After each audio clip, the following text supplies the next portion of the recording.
Hello అండి. అందరికీ నమస్తే. Welcome to Subbu's Kitchen. ఈరోజు వీడియోలో బ్రెడ్ పకోడా ఎలా చేసుకోవాలో చూపించబోతున్నాను. ఈవినింగ్ టైంలో స్నాక్స్ ఏమి లేనప్పుడు ఇలా సింపుల్‌గా ట్రై చేయండి.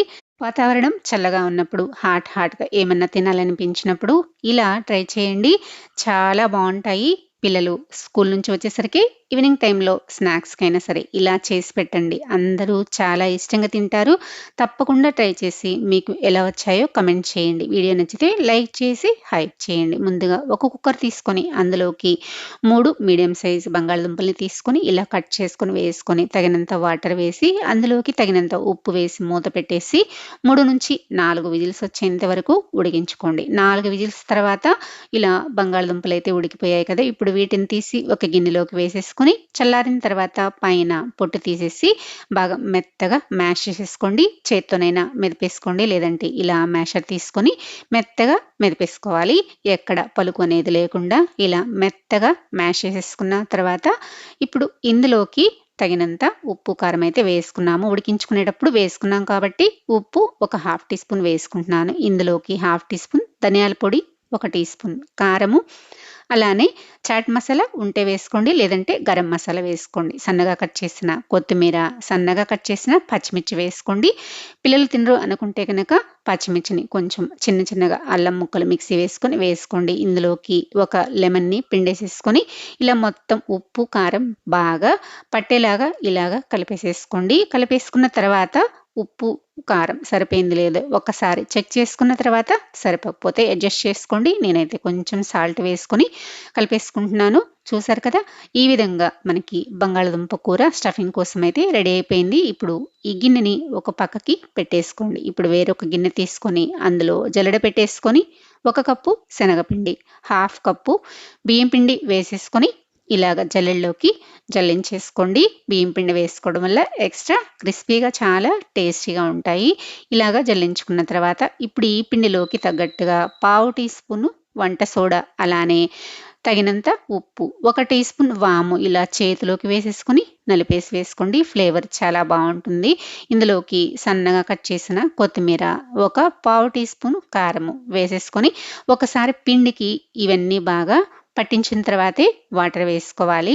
ఇలాగా కలిపేసేసుకున్న తర్వాత ఇందులోకి కొంచెం వాటర్ వేసేసుకుంటూ మనం బజ్జీలు వేసుకోవడానికి పిండిని ఎలా అయితే కలుపుకుంటామో అలా కలుపుకుంటే సరిపోతుంది.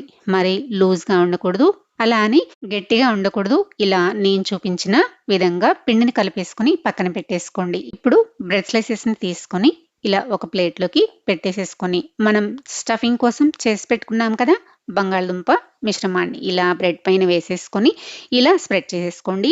దీనికి బ్రౌన్ పార్ట్ కంపల్సరీగా ఉంచుకోవాలండి. బ్రౌన్ పార్ట్ కట్ చేసుకున్నామంటే మనము పిండిలో డిప్ చేసినప్పుడు మెత్తగా అయిపోయి బ్రెడ్ అంతా విరిగిపోతుందనమాట.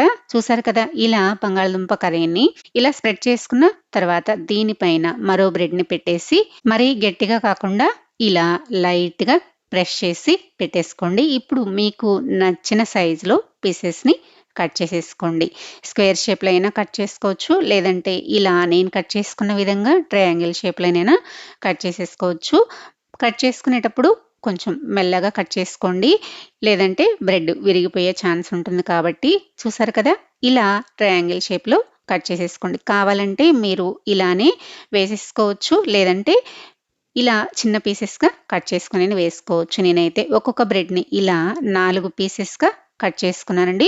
మీకు నచ్చిన సైజులో మీరు కట్ చేసేసుకొని పెట్టేసుకోండి. ఇలానే మిగిలినవన్నీ కట్ చేసుకొని ఒక ప్లేట్‌లోకి పెట్టుకున్న తర్వాత మనం కలిపి పెట్టుకున్నాం కదా! ఆ పిండిలోకి ఇలా బ్రెడ్‌ని ముంచేసుకోండి. మరి బ్రెడ్‌ని పిండిలో నానపెట్టకూడదండి. నానపెడితే మరి మెత్తగా అయిపోయి నూనె ఎక్కువ పీల్చే ఛాన్స్ ఉంటుంది కాబట్టి ఇలా డిప్ చేసేసుకొని బాగా హీట్ చేసుకున్న ఆయిల్‌లో ఇలా వేసుకోండి. మంటని మాత్రం లో టు మీడియంలోకి టర్న్ చేసుకుంటూ ఫ్రై చేసుకోవాలి. హైలో మాత్రం అస్సలు పెట్టొద్దు. ఇలాగా అటు ఇటు టర్న్ చేసుకుంటూ లైట్ గోల్డెన్ బ్రౌన్ కలర్ వచ్చేంత వరకు ఫ్రై చేసుకుంటే సరిపోతుంది. చూసారు కదా!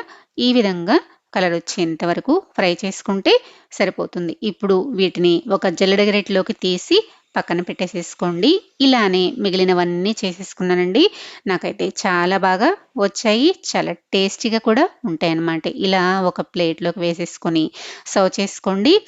టమాటా సాస్తో సర్వ్ చేసుకున్నా బాగుంటాయి. లేదంటే కొంచెం పైన స్వీట్నెస్ కోసం హనీ వేసుకొని సర్వ్ చేసుకోండి.